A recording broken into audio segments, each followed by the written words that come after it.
Welcome back, everyone. My name is Patrick. You're watching the Fanatic Rundown. What a disappointing start to this season for the Edmonton Oilers.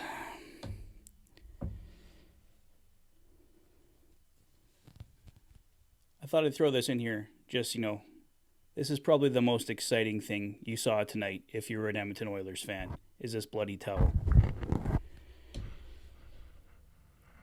The Oilers do not want to put in a solid effort this season, it seems. Even in their 6-1 victory over the Nashville Predators, outshot.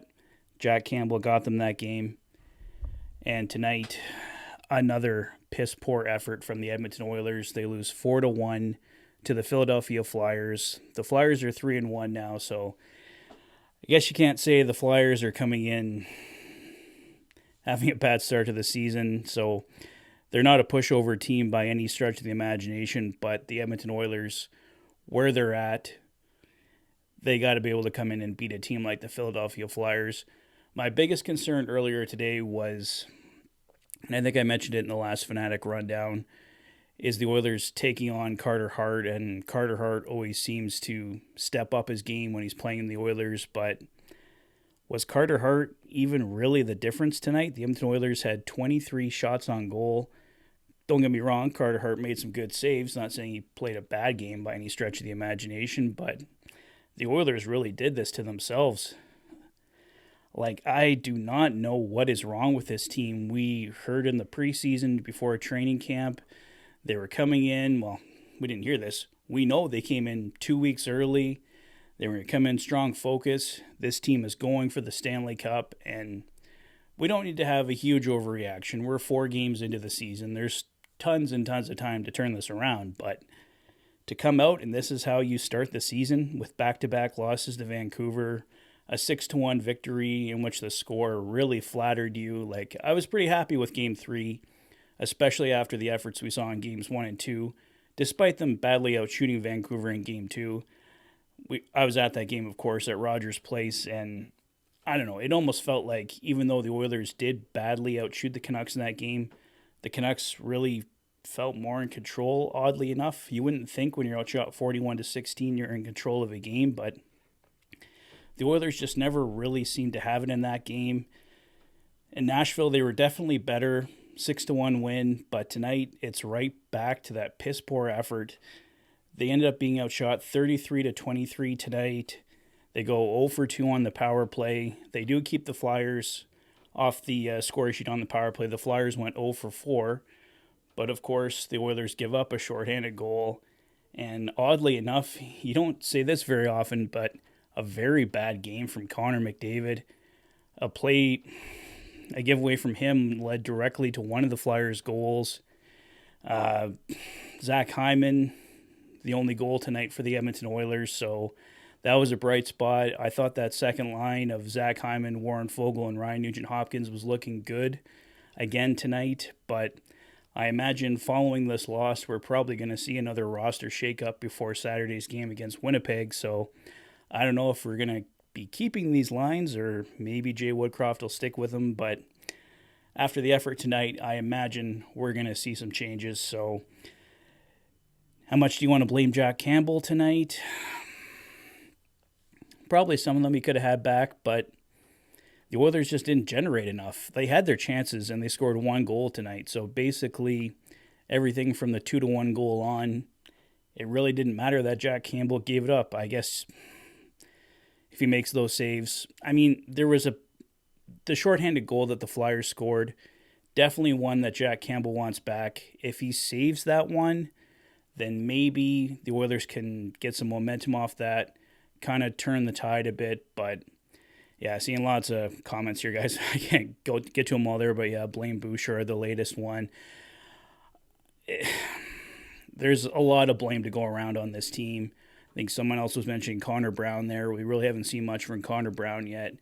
Connor Brown is one of the guys I'm willing to cut some more slack to. We know he's coming off not even playing for almost a full calendar year, so we all knew Connor Brown was going to take some time to get going, so I'm certainly not blaming him for a lot of the things, but this is just a complete total, I think, top to bottom. Having Connor McDavid and Leon Draisaitl together and with Evander Kane. And Evander Kane, I want to get to as well. We call that the nuclear option, right? Kane, Draisaitl, McDavid together. They sure didn't look like anything nuclear. They were like the whimper option tonight. I mean, absolutely nothing really generated. I mean, when you have those guys together, it's supposed to be, in theory anyway, pretty close to dominance there. They're at least generating chances. I mean, teams are going to shut them down here and there, but you wouldn't think the Philadelphia Flyers are one of the teams that are going to completely shut down McDavid, Draisaitl, and Kane, and they seem to pretty much do that tonight. So, I mean, full credit to the Philadelphia Flyers. Not trying to knock the Flyers here, but just kind of at a loss for words here for what we're seeing from McDavid, Draisaitl, and Kane paired together. Evander Kane, he's been very quiet so far this year.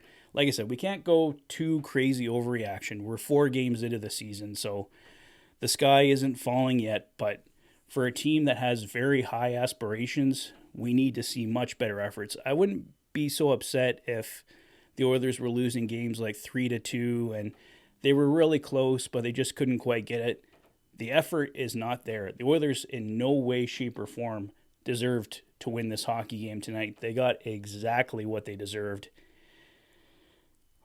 We need to see so much more from this team, and it's not going to get any easier. Yeah, basically, Kimo, I'm expecting a much, much better effort. And they're taking on Connor Hellebuck and the Winnipeg Jets on Saturday night. The Jets aren't gangbusters by any stretch of the imagination, but Connor Hellebuck always gives the Oilers trouble, so are things going to get better on Saturday? I hope they are.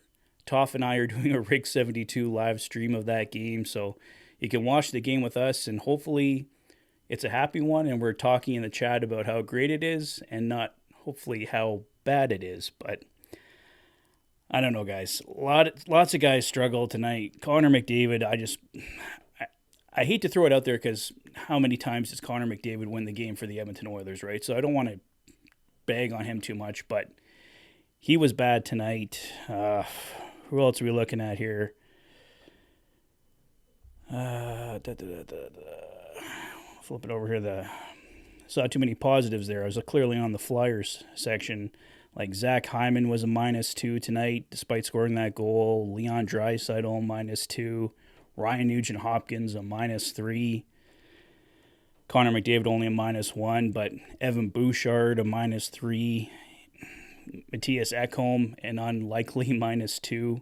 So, yeah, there's plenty of blame to go around. It's not on any one player in particular, but, yeah, we need to see a lot more from this team. Really struggling right now. Not too much fun watching these games. The Oilers fall to 1-3, so I don't know, guys. It's not looking too good. I don't know what's going on with this team, if there's something in the background we don't know, but there's lots to work on. Jay Woodcroft has a couple days here.